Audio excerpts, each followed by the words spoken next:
But before we get into the geopolitical aspect of this business, let me just continue with the Dubai story a little bit here and talk a little bit more about what you have just mentioned, the Dubai ports, obviously the Jebel Ali free zone, and where you're located at right now in the Dubai World Central free zone. And how is that with the sea to air and air to sea business been actually improved by connecting the two free zones together and making this whole thing into one free zone where cargo can move freely between the sea and the air and air to sea. As you saw what's happening between like 2012 and 2015, when all the retrogrades came out of Afghanistan through DWC and went by sea to whatever the NATO countries where the US was the major carrier at the time. So how is that helping you today with this concept in mind, having the visionary leaders like Sheikh Rashid and Sheikh Mohammed coming after him and putting this plan together? Sheikh Rashid put in, saying that there will be a seaport here someday, and put in the Jebel Ali port, and then moving across the desert into the desert about 25 kilometers away, and putting a stick in the ground saying there'll be an airport someday. And this is where we're sitting at today. So how is that working for you today? Joe, will be unfair to talk about what the future is going to be and how we're going to benefit from this without saying something very critical and very important, because your company and our company, it's all about logistic transportation and aviation in between. Now, our industry, it's three mode, only three mode, either by air, by sea, or by ground. No buts, no ifs. You cannot perfect anything else. I don't know. Maybe later on, you're gonna put it in rockets, push the button, and it gets there. Or drones. So that's train, of course, but it's part of, again, ground. Okay? So with that in mind, so when I look at Asia and what's the challenge Asia has, in the Asian country, the biggest challenge is the road between countries.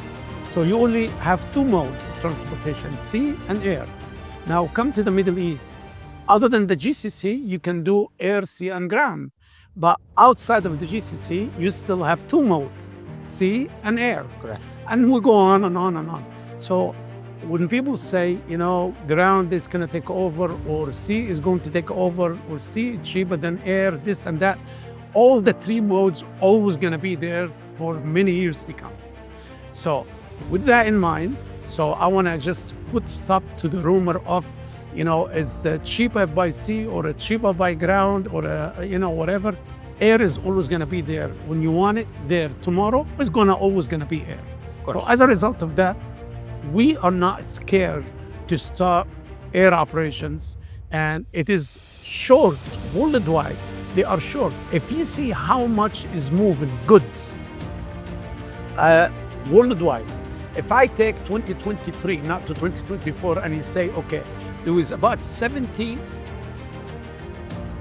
million tons of moving goods, okay, as an air freight. Now, if you break that down by how many air cargo involved and how many in there, there's a shortage. So as a result, if you start looking into the express industry and you break it down, how much of that is express industry, there's a shortage in that. The only difference is nobody yet, thank God, nobody yet has perfected what we created in SolitAir. It's all about express, schedule, daily airline. Interesting. And it just happened to be cargo. We took the seats, we put containers. We took the packages, we took the people out, and we put packages. That's it. Nothing differentiates us from passenger. So we have timing. Like right now, say for example, we fly to Riyadh. Now we have two flights rather than one flight. One that leaves early in the evening, at 5 or 6 o'clock in the evening, and the second one leaves at 1 o'clock in the morning. So that just to give you an idea. So that the kind of things that the customer will get used to, because you're doing daily. You're no longer just doing a charter. Correct. Or just if somebody needs it. As you mentioned earlier, I mean, when you need it, you need it. And if it happens to be you need it tomorrow, there's only one solution, and it's only by air. And also, Joe, you have to understand, the world we live in right now, the world of expectations. And that's what that's my most dream. And that, absolutely. And that's why I always talk about customer expectation. That's my motto in life, about customer expectation. It's no longer customer experience. It's no longer CRM. It's no longer customer white gloves and all of that. It's about expectation. Now, that's one. Second, when you say customer expectation, what does it really mean in today in there? Were you built in million square foot or 100,000 meter warehouses everywhere and all that? Can you imagine? We live in a world of expectation. That means if I need it, I take it from the factory into the plane, into end user. That's the expectation. That's air cargo. And that's what's going to happen now. The world we live in right now, that's what's going to happen. And that's exactly what I would expect if I was a consumer. I would want it today, not tomorrow. You know, And our expectations have changed. absolutely. And our friends in the e-commerce will tell you, 33% of what customer buy return. Why? Because arrive after 3 days. Correct. And the customer forgot, what did they order? So when they order something, they want it, if not today, they want it tomorrow or the day after. Or yesterday even. Absolutely.